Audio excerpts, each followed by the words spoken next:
사도행전 4장 13절입니다.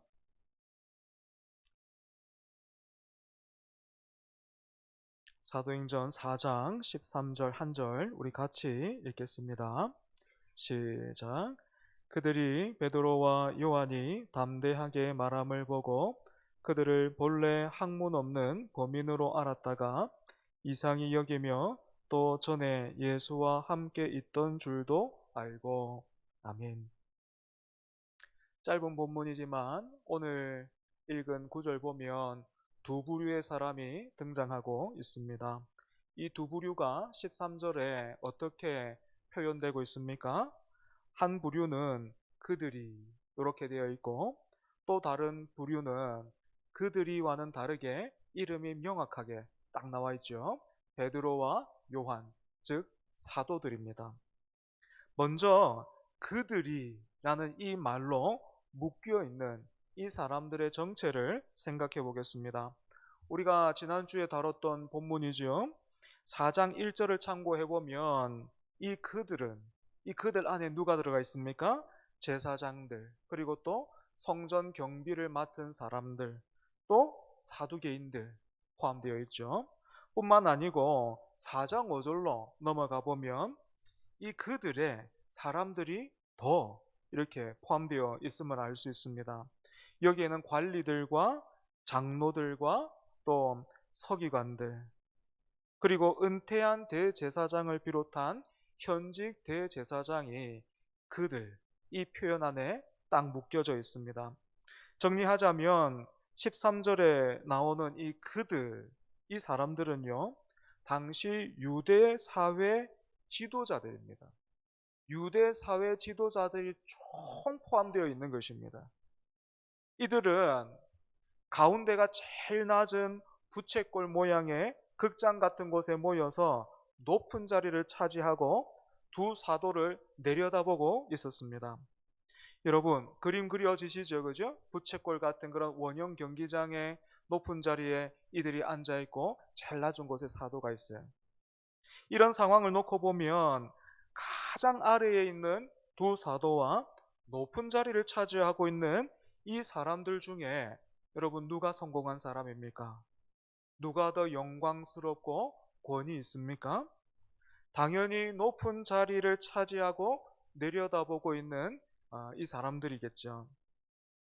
때문에 오늘도 사람들은 이 질서가 그때나 지금이나 일반이기 때문에 위를 바라보는 인생이 아니고 내려다보는 그 자리에 가려고 부단히 애를 씁니다. 그죠? 하지만 놀랍게도 성경은 높은 자리에서 내려다보고 있던 그 지도자들을 하나로 딱 묶어가지고 그들 이렇게 부르고 있습니다. 많이 모여 있어요. 권세 있는 사람들이 많이 모였습니다. 높은 자리에 앉아 있습니다. 또 이들에게는 유대 사회를 실질적으로 움직일 수 있는 힘이 있었기 때문에 그 모여있는, 그 앉아있는 한 사람도 무시당할 그런 사람이 아니었을 겁니다.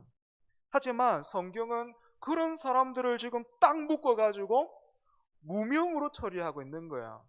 이름 하나 안 밝히고, 물론 뭐 대제사장직들은 밝히고 있지만 그 사람들을 제외하고는 그 많은 사람들을 그냥 무명으로 그들 이렇게 말하고 있는 것입니다. 이유가 무엇입니까?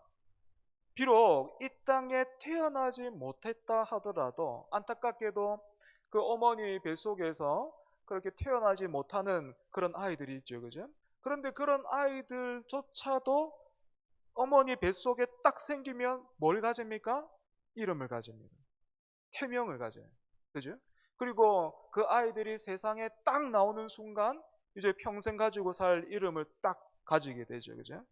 하지만 어머니 뱃속에서부터 이 땅에 태어난 적이 없는 존재는 이름이 없습니다. 마찬가지로 사도들을 내려다보고 있던 이들은요, 유대 사회에서는 유명한 사람들이었습니다. 하지만 예수님을 통해서 이제 막 시작됐죠. 그죠? 이 땅에 임한 하나님 나라에서는 이들이 어떻다라는 거예요? 무명인 겁니다. 이름이 없어요. 하나님 나라와 상관이 없습니다. 이에 반해 제일 낮은 자리에 있었던 두 사도의 이름은 베드로와 요한, 이렇게 분명하게 기록되어 있습니다. 세상적인 눈으로 보면 베드로와 요한이 무명이지요. 높은 자리에 앉아 있는 사람들이 유명한 사람들이었습니다. 그런데 이런 질서와 가치가 당연했던 이 땅에 변화가 일어난 거예요. 지금 사도행전을 기록한 이 누가도 그렇게 이 땅 가운데 새로 임한 질서와 가치를 따라서 지금 이 사도행전과 누가복음을 기록한 것입니다. 여러분, 그것이 무엇입니까? 바로 예수 그리스도를 통해서 이 땅에 임한 하나님 나라의 질서와 가치입니다. 하나님 나라의 질서는 다름 아닌 예수님이 달리신 십자가를 통해서 잘 드러나 있죠. 예수님이 십자가를 지시기 전에는요, 제자들도 이 땅의 질서와 가치를 따라 살았습니다. 그래서 예수님 곁에 있으면서도 제자들은 두 번이나 어떻게 했습니까? 자기네들 중에서 누가 큰가 하는 것을 두고 치열한 공방을 벌였어요. 하지만 그런 중 누구든지 그리스도 안에 있으면 새로운 피조물이라, 이전 것은 지나갔으니 보라 새 것이 되었도다 하신 말씀처럼 예수님이 십자가에 달리시고 약속하신 성령님이 임하시자 제자들이 진짜 변했습니다. 새 사람이 되어버렸어요. 이렇게 예수님 안에서 거듭난 사람을요, 사도 바울은 고린도후서 6장에서 이렇게 묘사하고 있습니다. 들어보십시오. 우리는 거듭난 사람이요, 새 사람입니다. 하나님 나라 백성을 말하는 거예요. 우리는 속이는 자 같으나 참되고 무명한 자 같으나 유명한 자요, 죽은 자 같으나 보라 우리가 살아있고, 징계를 받는 자 같으나 죽임을 당하지 아니하고, 근심하는 자 같으나 항상 기뻐하고, 가난한 자 같으나 많은 사람을 부유하게 하고, 아무것도 없는 자 같으나 모든 것을 가진 자로다. 그런데 이렇게 신비로운 존재로 다시 태어난 베드로와 요한을 어째서 세상의 유명한 자들이 지금 내려다보고 있는 겁니까? 유대 사회 지도자들 입장에서는, 이 사도들을 내려다보고 있는 사람들 입장에서는 지금 이 두 사도가요, 자기의 통제를 벗어났기 때문에 그렇습니다. 여기에서 우리는 사람들이 왜 자꾸만 높은 자리로 올라가려고 하는지, 왜 내려다보며 살려고 하는지 우리는 답을 발견합니다. 왜 사람들은 계속해서 높아지려고 하고 더 큰 힘과 부와 명예를 추구합니까? 통제를 받는 게 아니고요, 내가 통제하는 존재가 되고 싶기 때문입니다. 통제를 받는 존재로 살기 원하지 않고 내가 통제하는 존재로 살아가기 원하는 겁니다. 미국의 한 기업가가 지금도 한마디만 하면 전 세계 주가가 막 출렁거리듯이 이 땅에서는 영향력이 그렇게 크면 클수록 성공한 사람이에요. 이런 사람의 이름은 수많은 사람들이 알고 있습니다. 그리고 이 사람의 SNS 같은 것에 접속해서 어떻게 해서든지 이 유명한 사람과 연결되려고 사람들이 애를 쓰죠. 하지만 오늘 본문을 통해 성경은 이런 세상의 가치와 질서에 도전장을 던지고 있습니다. 베드로와 요한은 제일 낮은 자리에 있었습니다. 그리고 이 두 사도는 높은 자리에서 세상을 내려다보는 사람이 아니라 십자가에 달리사 죽으시고 부활하사 승천하신 주님을 올려다보며 살아가는 그 인생 되기를 바랬습니다. 사람도 세상도 내 뜻대로 통제하려고 돈과 명예와 힘을 구하던 그 삶에서 모든 통제권을 주님께 다 내어드리고 하나님 나라의 질서와 가치를 따라 살기를 원했습니다. 하지만 베드로와 요한은 세상의 주권자들이 보기에는 여전히 무명한 존재에 불과했습니다. 그런데 이 두 사도들로 인해 어떤 일이 지금 일어났습니까? 위에서 내려다보면서 모든 것을 통제하려고 했던 이 사람들이 경악하고 있어요. 13절에 여러분, 이상하게 여겼다 이렇게 되어 있죠, 그죠? 내려다보던 이 사람이 제일 낮은 곳에 있었던 그 두 사도를 보면서 이상하게 여겼다라고 되어 있습니다. 여러분, 여기서 이상히 여기다라는 말은요, 단순히 뭔가 좀 이상한데 이 정도가 아니고 경악했고 대단히 놀랐다라는, 까무러칠 정도로 놀랐다는 겁니다. 이들이 무슨 이유로 이렇게 놀랐습니까? 첫 번째로 이들은 베드로와 요한이 담대하게 말함을 보았습니다. 여러분, 담대하게 말함을 들은 것이 아니고 봤다 이렇게 되어 있습니다. 그죠? 그들이 말함을 보고 이렇게 되어 있죠. 무슨 뜻일까요? 말함을 듣고, 이게 자연스러울 것 같은데 보고라고 되어 있어요. 무슨 뜻일까요? 이들이 제일 먼저 경악했던 것은 사도들의 말이 아니고요, 그들 앞에 선 사도들의 담대함이었습니다. 높은 자리에 앉아있던 유대 지도자들이 두 사도들을 내려다보면서 기대했고 예상했던 모습은 로마 관리 앞에 서 있는 자신들의 모습이었을 겁니다. 자기들이 로마 정부와 관리들을 올려다보면서 주눅이 들어가지고 눈치를 살피고 또 아부를 했듯이 두 사도들도 당연히 그럴 것이다 라고 생각했던 거죠. 하지만 베드로와 요한이 담대한 거예요. 그런 모습을 볼 수가 없는 거예요. 설명이 안 되는 겁니다. 그러니까 세상은 이런 담대함을 이해할 수도 없고요, 설명할 수도 없습니다.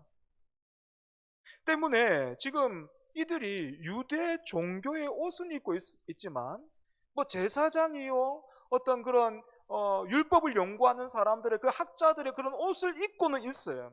하나님과 관계는 있어 보이지만 실제로는 율법에서 자기 의를 구하고 로마의 편승에서 살던 지도자들은 사도들의 이런 담대함을 보고 놀랄 수밖에 없었습니다.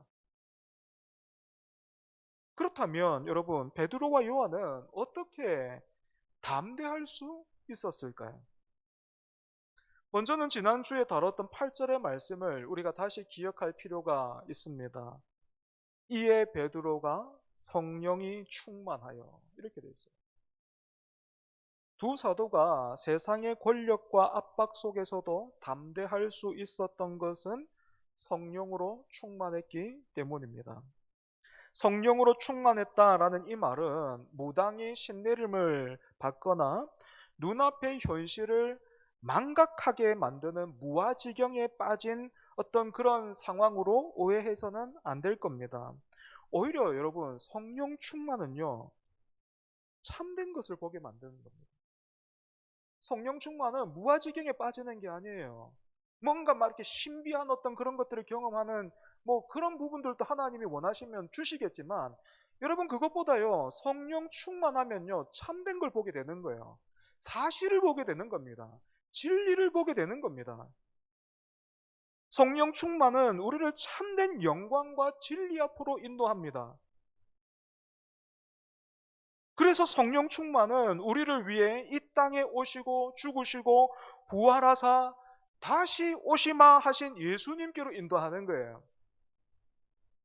그리고 여러분, 여기서 또 한 가지 우리가 생각해야 할 것은, 이 베드로가 지금 성령이 충만했다, 이 말이요, 마치 그 아이들이 보는 그 영화 있잖아요. 뭐 제가 어렸을 때는 우레메 뭐 이런 거 영화 극장에서 했는데 얼마나 재미있었는지. 위기를 딱 만나면요, 주인공이 심형래였는데 심형래가 옆구르기를 딱 하면요 에스퍼맨으로 변신을 합니다. 히어로로 변신해요. 막 손에서 막 눈에서 레이저도 나가고 그러거든요. 그것처럼 여러분, 위기를 만난 주인공이 영웅으로 변신하듯이 지금 베드로가 성령이 충만했다는 것은 두 사도가 야 이거 안 되겠는데 성령으로 충만하자, 변신 뭐 이렇게 한 게 아니라는 겁니다. 그렇다면 사도들이 어떻게 성령 충만할 수 있었을까요? 우리를 위해서 이 땅에 오신 주님이 이제는 승천하사 하나님 보좌 우편에서 다스리고 계시는 그 주님께서 위기를 만난 이 두 제자를 붙드신 거예요. 딱 붙드신 거예요. 이처럼 주님은 우리를 위해 이 땅에 오셨을 뿐만 아니라 지금도 하나님 보좌 우편에서 우리를 돌보시고 계시고 또 지켜주십니다. 이 은혜로 두 사도는 마치 주님이 그러셨듯이 위협 앞에서도 주눅들거나 비굴해지지 않고 담대할 수 있었어요. 오늘날 우리는 기독교가 위기다라는 말을 듣고 있습니다. 사실 너무 오랫동안 들어가지고 별로 이제 이렇게 체감되는 게 없죠. 그죠? 또 그런 소리 한다 싶어요. 세상이요, 마치 두 사도를 대했던 것처럼 제일 낮은 자리에 교회와 또 믿는 자들을 두고 내려다보고 있습니다. 얼마 전에, 불과 며칠 전에 발표된 조사에 따르면 우리나라 사람들 중에 무려 75%가 기독교를 신뢰하지 않는다라고 응답했다 합니다. 여러분, 왜 이렇게 됐을까요? 교계가 왜 이렇게 됐을까요? 교회가, 믿는 자들이 왜 이렇게 됐을까요?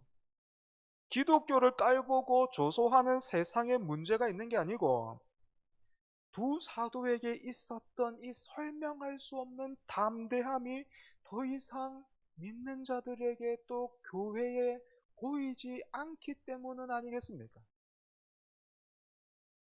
하나님 나라 백성들이 하나님 나라의 질서와 가치는 다 놓쳐버리고 세상의 가치와 질서를 따라서 똑같이 사람들 그 세상 사람 올라가려고 하는데 나도 따라 올라가고 나도 하나님 이름으로 더 높은 곳에 그냥 더 빨리 더 쉽게 올라가려고 하고 나도 똑같이 이름 내려고 하고 똑같이 내려다보면서 똑같이 통제하려고 하고 나도 영향력을 가지고 살려고 하고 그렇게 발버둥 치고 있기 때문에 세상의 교회와 성도들을 보면서 뭐야, 다를 것 하나 없잖아, 우리랑 똑같은 거 원하네, 그것도 저들은 하나님 백으로 저거 똑같은 거 원하네, 쟤들 뭐야 하는 것 아니겠습니까? 그 결과가 여러분 지금 어떻게 되고 있습니까? 이제는요, 부정적이든 긍정적이든 교회와 성도들을 보면서 세상이 놀라지 않습니다. 지금 이 오늘 본문을 보면 세상의 그 주권자들이 사도들을 보고 놀라고 있잖아요. 이상하게 여기고 있잖아요. 그런데 이제는 더 이상 교회를 보면서 성도들을 보면서 세상이 이상하게 여기지 않는다고요. 뉴스에 어떤 교회와 어떤 목사 이야기가 나옵니다. 주로 안 좋은 그런 이슈로 나오죠.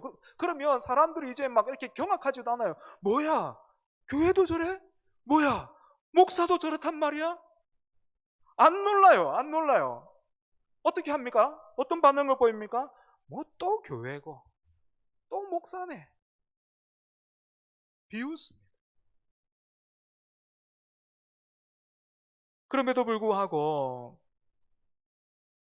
너무 부끄럽지만 너무 안타깝지만 저는 아직 우리에게 희망과 소망이 있음을 믿습니다. 주님이 십자가를 지시기 전에 3번이나 주님을 부인했던 베드로가 변해서 새 사람이 된 것처럼 우리도 거듭날 수 있습니다. 무엇으로 이 일이 가능합니까? 누구든지 그리스도 안에 있으면 새로운 피조물이 되는 것입니다. 우리의 힘과 결단으로는 그리스도 안에 머물 수 없습니다. 하지만 이런 우리의 연약함과 한계를 이미 아시고 주님께서 또 다른 보혜사이신 성령님을 보내주셨지. 그러니 종교 지도자들이 그랬던 것처럼 모든 것을 통제하려고 하는 그 삶에서 돌이켜서 하나님도 성령님도 은혜도 내가 통제하면서 살려고 했던 그 삶에서 우리가 돌이켜서 말씀 안에 거하고 성령을 따라 행하는 저와 여러분 되기를 바랍니다. 두 번째로, 종교 지도자들이 사도들을 보면서 놀랐던 이유는 두 사도가 본래 학문 없는 범인, 즉 평범한 사람으로만 알고 있었기 때문입니다. 어떻게 보면 이건 틀리지 않죠. 왜냐하면 베드로와 요한은 어부 출신으로서 사람을 가르칠 수 있는 랍비 교육을 한 번도 받아본 적이 없기 때문에 그렇습니다. 그런데 이들을 통해 말씀이 선포될 때에 예수님의 가르침을 듣고 사람들이 놀랐던 것처럼 이 무슨 권세냐, 이 무슨 권위 있는 말씀이냐 하고 놀랐던 것처럼 하늘의 권세가 이들과 함께 했습니다. 그 결과 13절 마지막 한번 보십시오. 또 전에 예수와 함께 있던 줄로 알고. 이 세상의 주권자들이 두 사도를 보면서 또 전에 예수와 함께 있던 줄도 알고, 이렇게 되어 있습니다. 종교 지도자들이요, 이 두 사도를 보면서 지금 누구를 떠올렸다는 거예요? 불과 몇 달 전 십자가에 못 박혀 죽었다 생각했던 예수가 떠오르는 거예요. 지금 그 예수가 내 눈앞에 있는 것 같은 거예요, 지금. 여러분, 바로 이것이 참된 교회와 성도의 모습이요, 사명일 것입니다. 우리를 통해, 우리 교회를 통해 세상이 예수님을 볼 수 있어야 하는 것입니다. 사도행전 1장 8절에서 주님은 승천하시기 전에 이렇게 말씀하셨죠. 오직 성령이 너에게 임하시면 너희가 권능을 받고 예루살렘과 온 유대와 사마리아와 땅끝까지 이르러 내 증인이 되리라. 여러분 보십시오. 말씀하신 대로 이루어져서 베드로와 요한이 증인이 되었습니다. 여러분, 나를 통해서요, 여러분을 통해서 평생 한 번도 다리를 써본 일이 없었던 사람이 일어나서 걷게 됐다. 여러분 한번 상상해 보십시오. 그때부터 쏟아지는 사람들의 시선과 관심으로부터 자유할 수 있는 사람 얼마나 되겠습니까? 아마 다들 사람들의 기대를 등에 업고 세상의 방식대로 더 높은 자리에 올라가서 내려다보려고 할 겁니다. 하지만 베드로와 요한은 그 일어난 일을 통해서 자신들을 가리켜 보이거나 사람들의 시선을 자기에게로 주목하는 그 일을 하지 않았습니다. 대신에 어떻게 했습니까? 이 일은 우리가 십자가에 못 박아 죽였던 예수, 하지만 하나님이 의로움을 인정하셔서 다시 살리신 예수, 지금은 하나님 보좌 우편에서 다스리고 계시는 예수, 그분이 우리와 함께 하시는 증거다. 우리가 이 일의 증인이다. 천하 사람 중에 구원받을 만한 다른 이름을 주신 일이 없으니 예수 이름을 믿어 죄 사함을 받고 새 사람을 입으라. 이렇게 도전하면서 이 두 사도는 예수님을 가리켜 보였습니다. 바로 이것이 오늘 우리에게 주어진 사명인 것입니다. 그렇다면 오늘 우리는 어떻게 이렇게 영광스러운 증인이 될 수 있겠습니까? 여러분, 이 영광은요, 이 사명은 사도들, 그리고 또 오늘날의 저 같은 목사들, 아니면 그 직분자로 부름받은 장로, 권사, 그런 특별한 몇 사람에게만 주어진 게 아닙니다. 어떻게 우리 모두가 증인될 수 있겠습니까? 저는 그 대답 또한 13절의 마지막에 있는 예수와 함께 있었다라는 이 말씀에 있다 생각합니다. 베드로와 요한은 예수님과 함께 있었습니다. 우리도 예수님과 함께 있을 때 말씀과 또한 예배와 기도를 통해서 또 내 삶을 통해 함께 하시고 일하시는 주님과 동행할 때에 우리는 증인의 사명을 감당할 수 있습니다. 물론 그렇다고 해서 지금부터 이제 다른 일은 하지 말고 성경만 읽고 교회에 머물러서 기도만 하자, 이런 말은 아닙니다. 학생이라면 공부해야 되고요. 직장인들은 맡은 일들을 감당해야 합니다. 가정에서도 배우자와 자녀와 부모님을 우리는 돌아봐야 합니다. 그런데 이 모든 일을 우리가 주님 안에서 감당하자라는 것입니다. 주님 안에서 감당한다라는 말은 또 무슨 뜻이겠습니까? 주님과의 관계 안에서 이 모든 일을 감당하는 것입니다. 주님과의 관계 안에서요. 이것이 바로 앞서 말씀드린 하나님 나라의 질서를 우리 일상에 적용하는 그런 삶입니다. 세상의 질서는 어떻다고요? 내가 주인이 되어서 높은 자리로 올라가 모든 것을 내려다보고 내가 가진 어떤 힘과 그 능력과 돈으로 모든 것을 통제하려고 듭니다. 내 지혜와 힘으로 가정도 자녀도 직장도 내 미래도 통제하려고 하는 거예요. 그렇게 하기 위해서 어떤 사람들은 하나님 앞에 그것 좀 달라고 부르짖는 겁니다. 하지만 그렇게 하면 할수록 우리는 불안을 느끼고 관계는 깨어지고 영혼의 평안은 사라져 버립니다. 그런데 하나님 나라의 질서는 다릅니다. 모든 통제권을 우리를 위해 죽으시고 부활하신 주님, 하나님 보좌 우편에서 다스리고 계시는 주님, 다시 오시마 약속하신 주님께 내어드리고 주님을 향한 사랑을 우리 삶의 최우선 순위에 두는 거예요. 그럴 때 우리는 세상을 향해 주눅들지 않고 나를 내려다보고 있는 그런 사람들, 그 앞에서 당황하거나 주눅들지 않고 담대할 수 있는 겁니다. 내일 일은 알 수 없지만 우리는 이 세상의 결말을 분명히 알고 있기 때문입니다.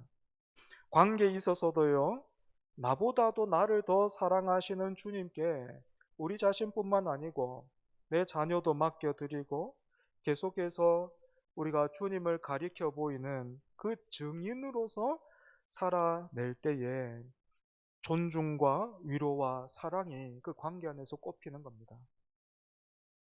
또한 주님을 사랑하고 믿는 사람은 넘어지지만 아주 엎드려지지 않고 방황하지도 않습니다. 왜냐하면 사람의 제일된 목적이 높은 자리에 올라가서 느려다보며 사는 것이 아니고 내 증인이 되리라 하신 이 말씀에 있음을 깨닫고 또 그 길을 또한 은혜로 가기 때문이죠. 말씀을 정리하겠습니다. 세상의 지도자들이 두 사도들을 보면서 이상하게 여겼습니다. 경악했습니다. 무엇이 세상을 놀라게 했습니까? 그들의 학식이나 배경이나 능력이 아니었습니다. 담대함이었습니다. 믿음 안에서 담대함. 그리고 같은 말을 해도 사도들의 입에는 권세가 있었습니다. 무엇이 이 일을 가능하게 했습니까? 저가 내 안에, 내가 그 안에. 사도들이 예수님 안에, 예수님이 사도 안에 계셨기 때문입니다. 종교 지도자들은 두 사도를 통해서 부활하신 주님을 봤습니다. 이것이 교회와 우리의 사명임을 다시 한번 확인합니다. 그리고 이 사명을 짐으로 여기는 것 아니라 사모하는 저와 여러분 되기를 바랍니다. 갈수록 깨어져 가는 이 세상에 주님의 증인으로 날마다 거듭나는 은혜가 있기를 축복합니다. 찬송하겠습니다. 94장 찬송가 94장 주 예수보다도 귀한 것 없네. 94장입니다.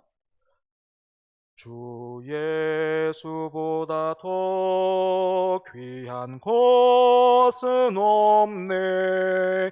이 세상 부귀와 바꿀 수 없네.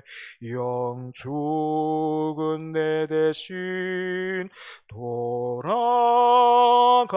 돌아가신 그 놀라운 사랑 잊지 못해. 세상 즐거움 다 버리고 세상 자랑 다 버렸네. 주 예수보다 더 귀한 것은 없네. 예수밖에는 없네. 주 예수보다 더 귀한 것은 없네. 이 세상 명예와 바꿀 수 없네. 이전에 즐기던 세상 일도 주 사랑하는 마음 빼지 못해. 세상 즐거움 다 버리고 세상 자랑 다 버렸네. 주 예수보다 더 귀한 것은 없네. 예수밖에는 없네. 주 예수보다 더 귀한 것은 없네. 이 세상 행복과 바꿀 수 없네. 유혹과 핍박이 몰려와도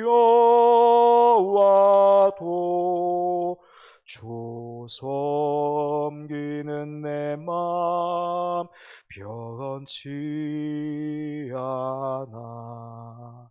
세상 즐거움 다 버리고 세상 자랑 다 버렸네. 주 예수보다 더 귀한 것은 없네.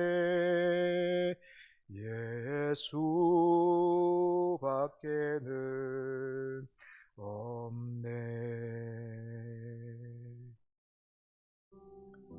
여러분 말씀을 기억하면서 함께 기도하겠습니다. 여러분 정말 주 예수보다 더 귀한 것 없습니까? 세상 부귀와 또 명예와 행복과 바꿀 수 없습니까?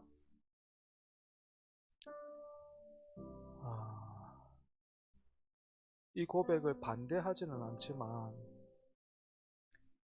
이 고백이 참이라는 건 알지만 우리의 삶은, 우리의 실상은 어떻습니까? 많이 바꾸고 살죠. 그죠? 많이 바꾸는 그 정도도 넘어서서 잊고 살죠. 그죠? 이 세상 부귀, 또 이 세상 명예, 이 세상 행복, 주 예수와 많이 바꾸고 삽니다. 잊고 삽니다. 왜 그럴까요? 믿고 있다 하지만 우리가 여전히 아직 참된 것에 눈이 열리지 않았기 때문일 겁니다. 뭐가 정말 빛나는 것이고 영광이고 뭐가 영원한지 정말 우리가 본다면 놓을 수 있을 텐데 믿고 있다 하지만 아직 우리가 보지 못한 거죠. 우리 역시도 올려다 보는 인생, 십자가 바라보며 그렇게 낮은 곳에서 사는 인생 살기 싫어요. 예수 이름으로 하나님의 은혜로 높은 자리에 올라가 내려다보면 모든 것을 통제하며 살기를 바라죠. 그러다가 지금 교회가 또 우리 하나님의 이름이 땅에 떨어졌습니다. 하나님 용서해 주옵소서. 우리가 오늘 밤 한번 기도하면 좋겠습니다. 우리의 실제 모습들을 기도한 것으로 그냥 만족하고 돌아가지 말고요. 주 예수보다 더 귀한 것 없네. 노래 한번 부른 걸로 만족하지 말고요. 설교 한번 들은 걸로 만족하지 말고 우리 실상을 하나님 앞에 내어드리면서 바꾸며 삽니다. 잊고 삽니다. 이 일 어쩝니까? 용서해 주옵소서. 참되고 영원하고 값진 그것 우리가 보게 해달라고, 베드로를 붙들어 주셨던 것처럼 성령 충만케 해달라고 이 시간 함께 기도하겠습니다.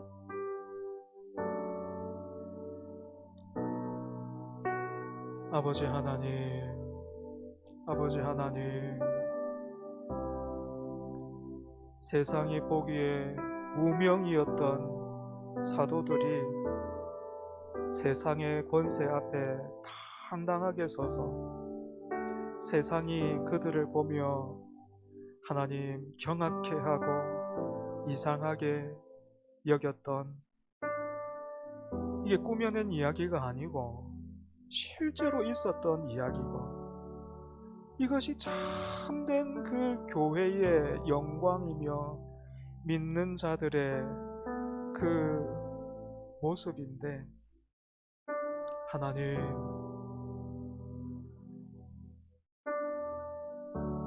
우리는 이 영광을 모릅니다.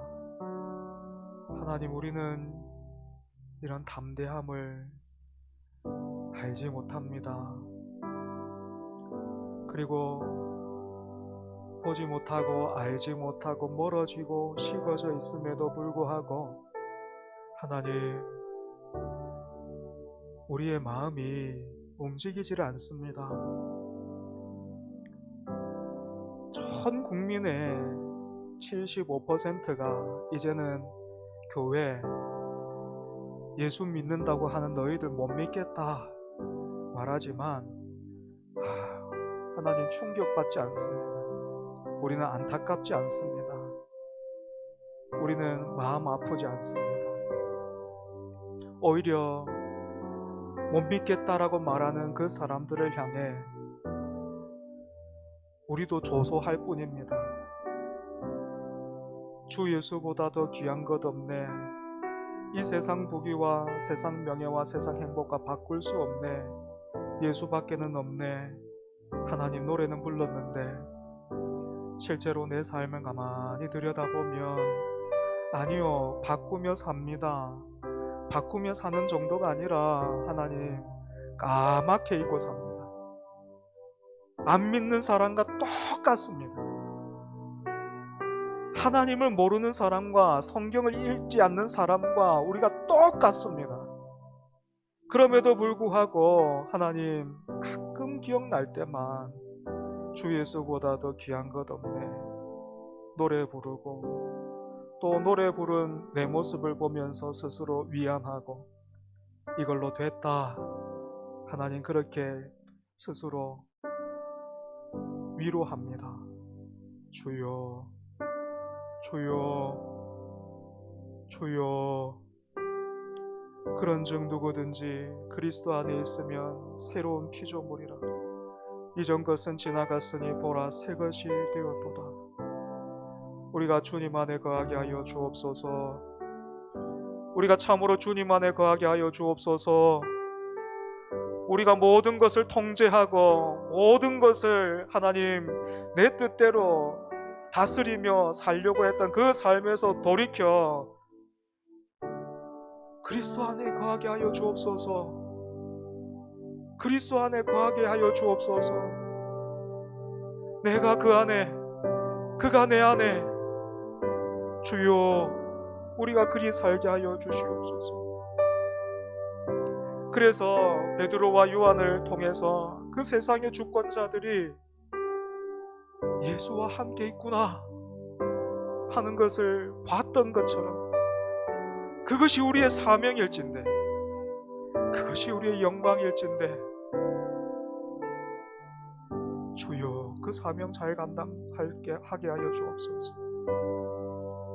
하나님, 우리의 눈을 열어주시고 우리의 마음을 새롭게 해주셔서 예수 그리스도를 통하여서 참되고 영원한 것들 보게 하여 주옵소서. 참된 기쁨과 영광과 만족을 보게 하여 주시옵소서. 참된 아름다움을 보게 하여 주시옵소서. 영원한 것들을 보게 하여 주시옵소서. 그리고 따라갈 수 있게 하여 주시옵소서. 주님, 오늘 우리의 모습이 높은 자리에 앉아서 사도들을 내려다보며 판단하고 정죄하고 통제하려고 했던 종교 지도자들과 같지 않도록 주여 거기에서 벗어날 수 있도록 거기에서 우리를 구원하여 주시옵소서. 참으로 믿는 자 될 수 있도록 주여 우리를 변화시켜 주시옵소서. 주님, 우리를 변화시켜 주시옵소서.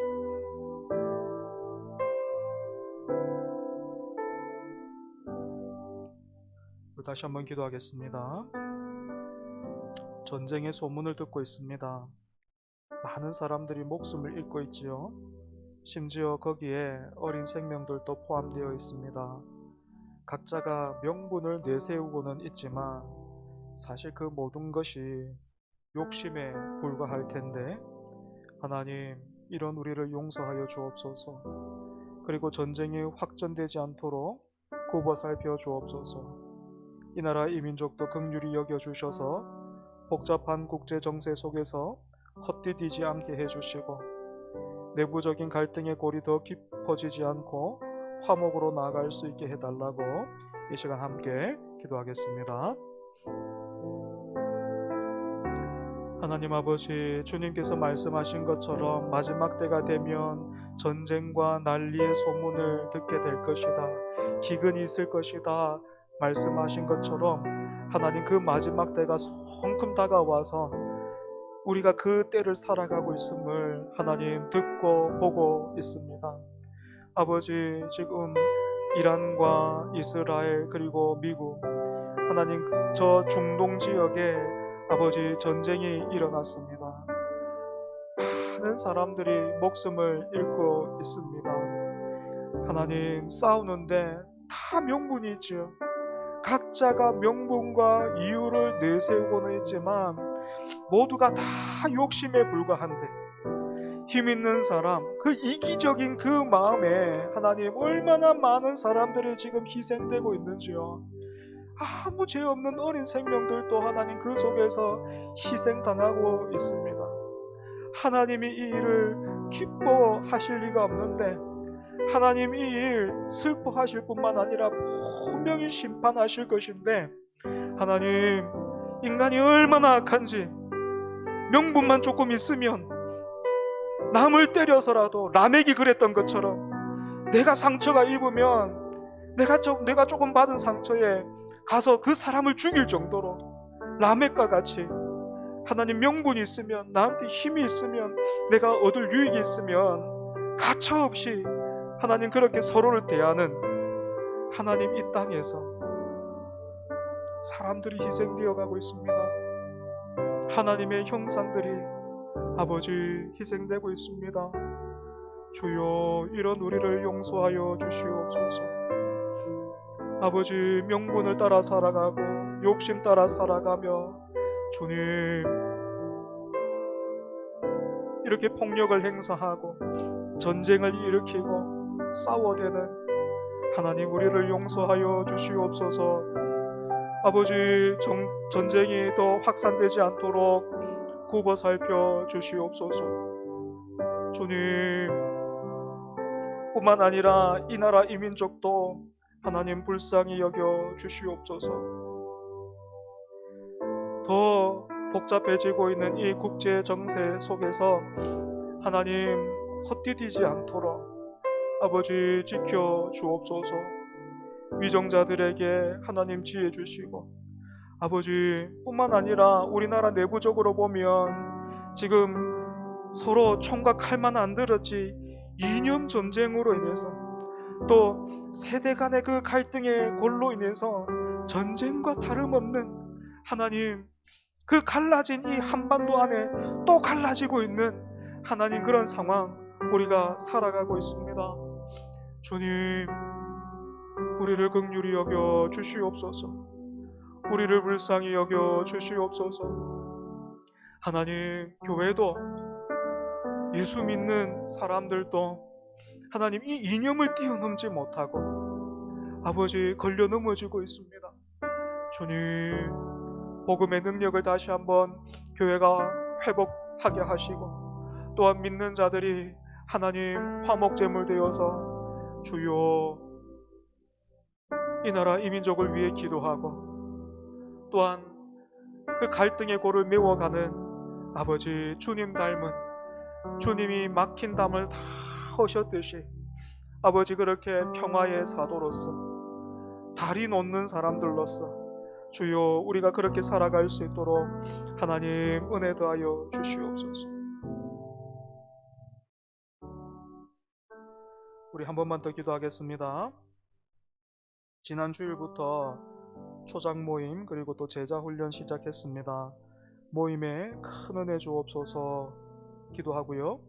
그리고 3월 넷째 주에 입교 그리고 학습받는 우리 자녀들 있습니다. 위에서 기도해 주십시오. 그리고 그 다음 주에 성찬식이 있고요. 고난주간이 시작됩니다. 그리고 고난주간에는 또 한 주간 저녁 기도회로 모이려고 합니다. 형식을 넘어 하나님께로 더 가까이 나가는 그런 시간, 그런 기회 되게 해달라고 기도하고, 또 우리 각자의 가정을 위해서 마지막으로 한 번만 더 기도하겠습니다.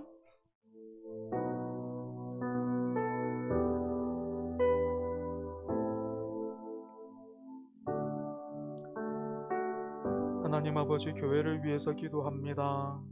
하나님, 우리 교회가 오늘 본문에서 베드로와 요한, 이 두 사도들을 통해서 봤던 것처럼 우리에게 맡기신 그 사명, 예수님을 보이는 것인데, 예수님 드러나게 하는 것인데, 하나님, 버겁기는 한데 그 사명 우리가 잘 감당할 수 있기를 원합니다.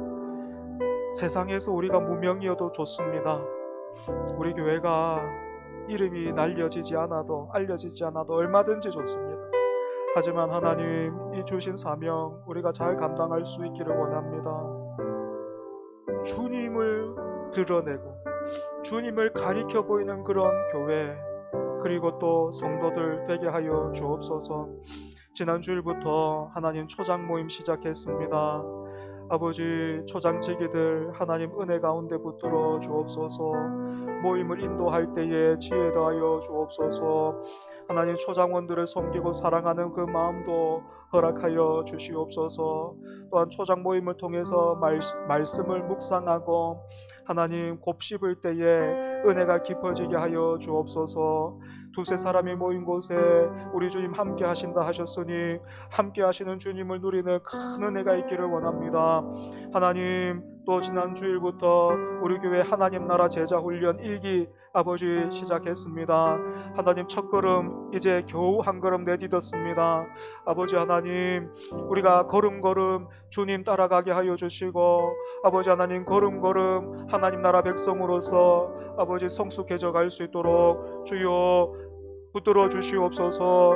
신청하고 동참하고 애쓰고 순종하는 하나님 그 지체들에게 갑절의 은혜도 하여 주옵소서. 성령으로 충만케 하여 주시옵소서. 하나님, 또 3월 넷째 주에 입교하고 학습받는 우리 자녀들이 있습니다. 주님, 형식으로 그치지 말게 하여 주시고 준비하는 시간 가운데 가정 가운데 은혜도 하여 주셔서 주님, 신앙의 기초가 잘 놓일 수 있도록 주여 붙들어 주옵소서. 하나님, 그 다음 주에 성찬식 있습니다. 주님의 피와 주님의 몸을 기념할 때에 다시 한번 우리의 심령이 새롭게 되게 하여 주시고, 아버지, 고난주간을 지내면서 우리가 모여 기도할 때에 하나님 그 기도도 더욱더 깊어질 수 있도록 주님 붙들어 주시옵소서. 올해 우리 교회에 은혜 많이 허락하여 주옵소서. 올해 우리 교회에 말씀의 능력 허락하여 주옵소서. 올해 우리 교회에 기도가 더욱더 깊어지게 하여 주시옵소서. 올해 우리 교회가 더욱더 사랑하게 하여 주옵소서. 올해 우리 교회가 하나님 일꾼들 잘 세울 수 있도록 주여 은혜 하여 주시옵소서. 하나님, 또한 우리 교회에 속한 가정들을 위해서 기도합니다.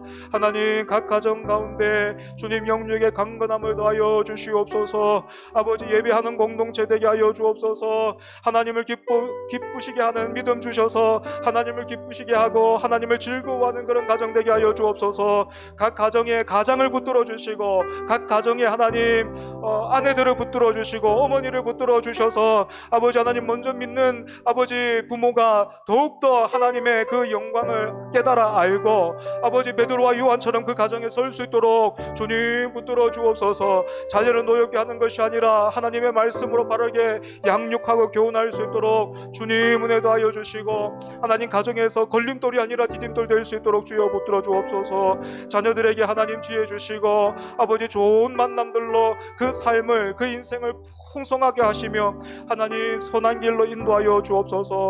무엇보다도 하나님 아버지, 우리 자녀들 높아지기 전에, 우리 자녀들 세상의 것들 가지기 전에 믿음도 하여 주옵소서. 주님 만나게 하여 주옵소서. 아버지, 예배의 자리가 너무나도 귀하고 기도의 자리가 너무나도 복되고 하나님 말씀이 너무나도 하나님 우리를 살리는 양식이 됨을 하나님 우리 자녀들도 깨달아 알 수 있도록 주여 은혜도 하여 주시옵소서. 우리 자녀들, 우리 가정 아버지 하나님께서 붙들어 주시옵소서.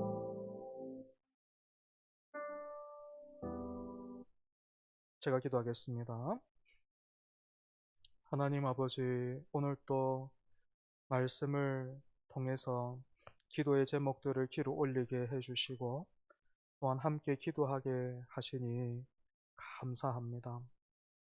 하나님, 정말 베드로와 요한 두 사도, 주 예수보다 더 귀한 것 없네, 이 세상 부귀와 명예와 행복과 바꿀 수 없네, 예수밖에는 없네, 정말 이런 사람들이 있었음을, 그리고 그 사람들이 참으로 믿는 자들이요 또 교회의 사명임을 우리가 함께 나누었습니다.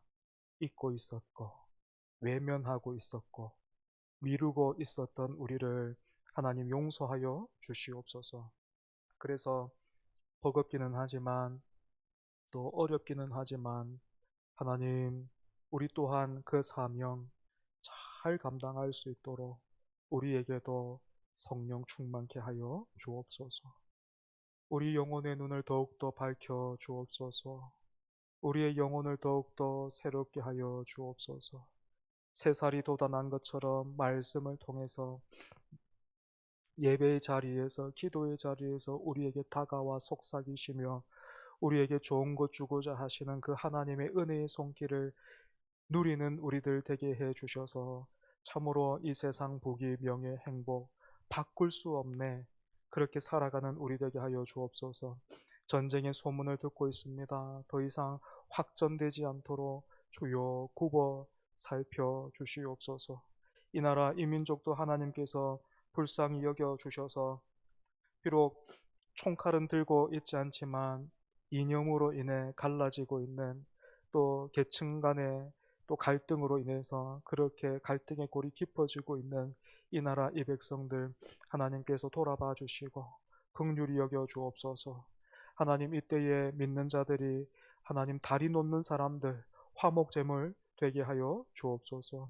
하나님, 우리 교회 초장 모임을 시작했습니다. 제자 훈련 시작했습니다. 형식이 아니라 정말로 우리가 예수님 닮아가고 그가 내 안에 내가 그 안에 거하기를 힘쓰고 애쓰고 사모하는 그런 모임들 되게 하여 주시옵소서. 예수님 이름으로 기도합니다. 아멘.